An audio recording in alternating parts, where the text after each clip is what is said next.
मुन्नू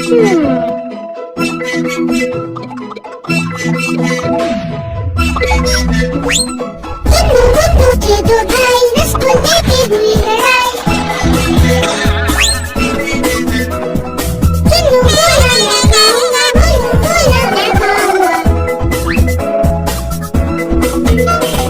हल्ला सुनकर मम्मी आई, दोनों को डांट लगाई। आजा तुम दो चुन्नू बेटा, आजा तुम दो मुन्नू बेटा, कभी न लड़ना कभी न झगड़ना, आपस में तुम मिलके रहना।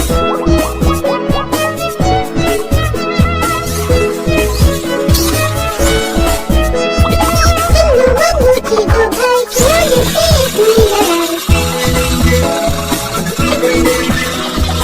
चुन्नू बोला मैं